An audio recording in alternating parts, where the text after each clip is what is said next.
Hello and welcome back, everybody. Growing food at home should not be cost prohibitive, but for many folks, it is a challenge to get going. I know, I've been there, but I'll tell you this, it's one of the greatest investments that you can make in your life is to grow more food at home. So easy to do. I'm here to help you fast track your way to success. Check this out. So last year, early January, I put together this little grow box. And all I did was I wrapped an Amazon cardboard box with some chicken wire to give it added rigidity and strength. And here we are about 15 months later, and we've still got this bed holding up beautifully. It's been out in the weather, in the rain, and you can see here at the base of the box where it's beginning to decompose and break down. But because of the chicken wire, it's still holding everything together beautifully. Now I'm going to wrap this box with a little bit of burlap and bring it back to life, add some added beauty and strength so we can continue to utilize this as a growing container. The beauty of this setup, most of you out there have these items readily available on hand. Cardboard boxes, you're probably getting at least 1 or 2 of those a week. And chicken wire, if you're into gardening, more than likely you've already got some of this on hand. But if you don't, a very inexpensive material. The chicken wire that I use to wrap this box, I've had for over a decade out in the weather, and it's still holding up beautifully. So reusable, you can do this again and again. And I actually think it looks pretty darn cool.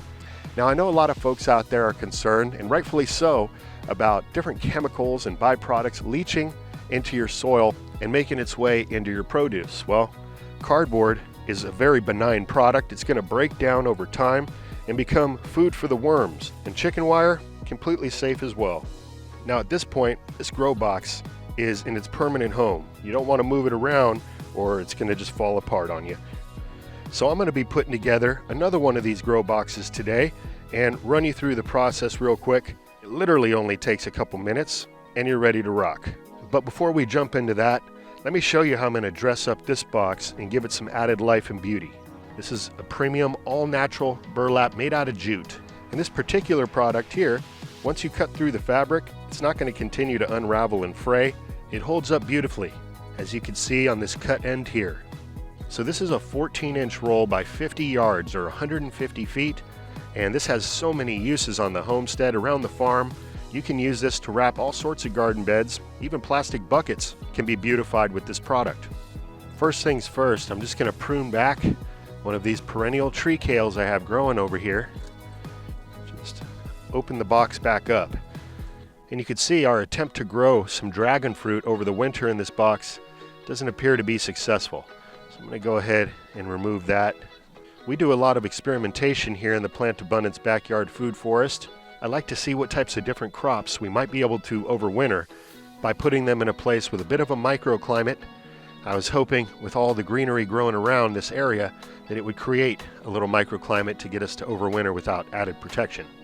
Well, we learned that that didn't work out, so we'll try some new techniques.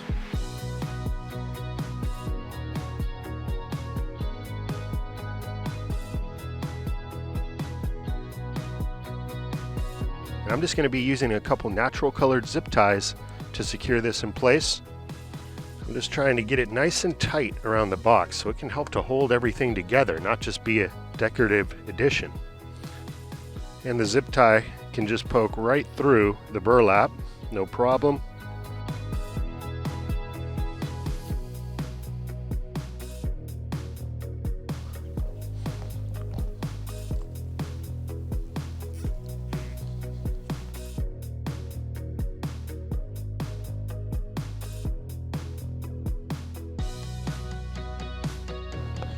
Now I'm just going to fold this excess over the top.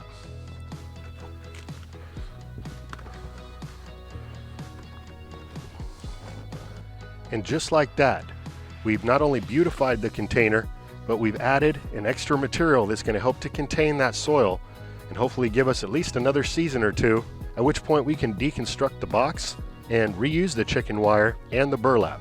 And just know that over the years, as your growing medium breaks down and you continually add in more organic materials, it just becomes better and better and more conducive to growing amazing crops. There's so many different things we can grow in here.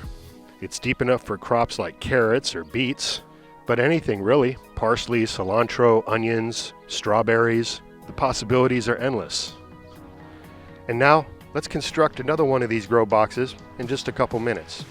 So the best part to putting together a cardboard grow box like this wrapped in chicken wire, you don't need any other materials. And the one tool you should have, makes working with chicken wire very easy, is some tin snips. This cuts through chicken wire like butter. Alright, so step one, we're just going to fold the flaps into the box. This is going to add more rigidity, strength, and if you've got some tape, labels and such on your box, don't worry too much about it. Over time, it's going to break down and surface. You can remove it easily at a later date. Now we're just going to flip the box over and wrap our chicken wire around it. Chicken wire is very easy to work with. It can have some sharp edges, so you might want to wear a pair of gloves. You can snag your clothes, so just be careful about that. But I like to start on one corner and begin conforming and shaping that chicken wire to match the shape of the box.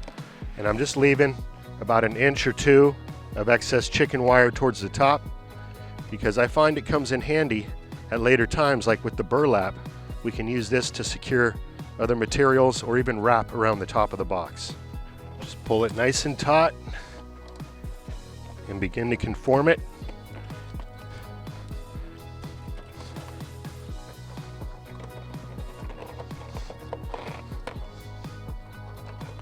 And now that we looped all the way around, cut the chicken wire.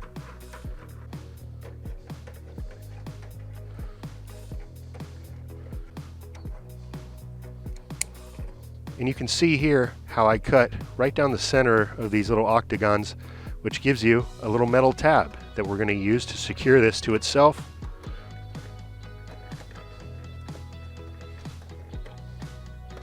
And you could use some zip ties, but this really eliminates the need for that. And things are shaping up nicely. So now we're going to flip the box back over to the bottom and fold over the chicken wire as if you were wrapping a gift.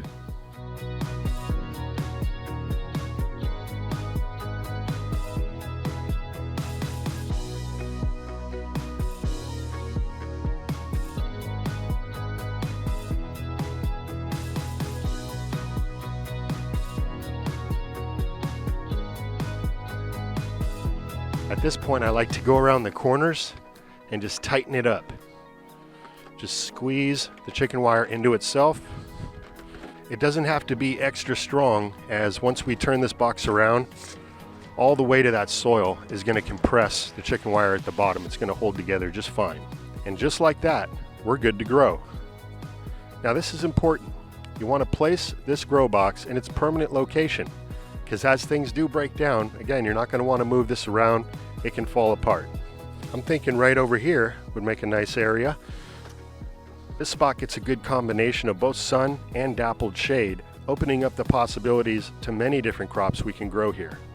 So I'm going to be throwing in some woody products in the bottom of the box just to take up some of the space.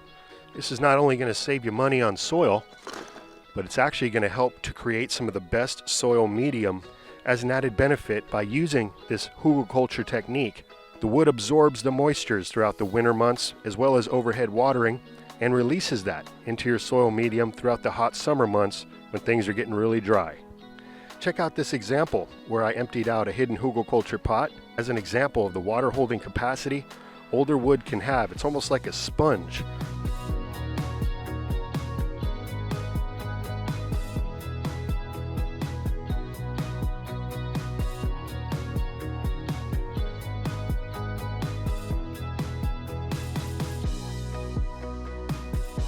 Once it begins to break down, it becomes quite porous, and all those little cracks and divots allow that moisture to soak into the wood. And if you use older wood that's already began to break down, you're going to have the greatest success. But even new wood will work for something like this. You don't want to mix a bunch of fresh wood chips in with your soil. That could have a somewhat detrimental effect the first year, as it ties up nitrogen, which, by the way, it will then release that nitrogen back into the soil at a later date. But when you use larger chunks of wood that's 1 to 2 years old, that's not an issue whatsoever. But hey, if all you have is wood chips, go ahead and do that. Just don't incorporate and mix it in with the soil. Here's a fresher piece of wood that came off of a fruitless mulberry. And look at how much space we've now occupied in this grow box. You know, most plants have root systems that are only a few inches deep. But even with plants with deeper root systems, eventually they're going to crawl down and intertwine with the wood. It's a beautiful thing. I'm going to also add in towards the bottom just some of this composting wood chips and other garden material that I had piled up. There's leaves and all sorts of things in here, including worms, like that little guy. We'll bring him in.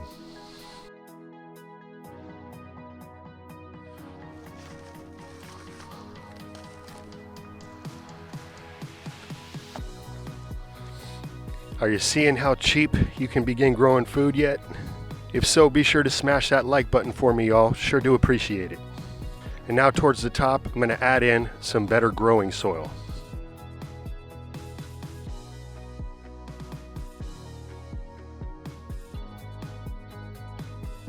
And we'll work this stuff down, incorporate it with some of that other material.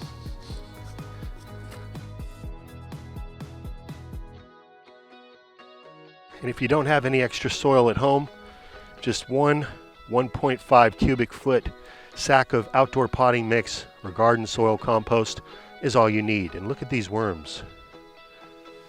They're going to be happy in here. In fact, a container like this could be constructed for use in vermiculture just for keeping worms. So, cardboard box worm bin, I say go for it. And that should just about do it.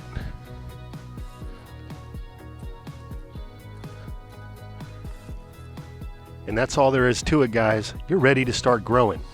And over the course of the next few weeks, this is going to sink down a little bit as some of those materials break down, everything gets settled, at which point I'll just add in a top layer of mulch. Now I'm going to be planting out some warm weather crops in this box, so I'm going to leave it be for now, allow it to rest for a little bit, but I'll be back later to plant this out. So if you want to follow along and see how things continue to progress, I'd like to invite you to subscribe to the channel if you haven't already. New uploads every week, sometimes every day, and I'm always giving you updates on all the different things growing on around here. So with that, have yourself a good one. Until next time, this is Dan from plantabundance.com. Take care, I'll be talking to you again soon.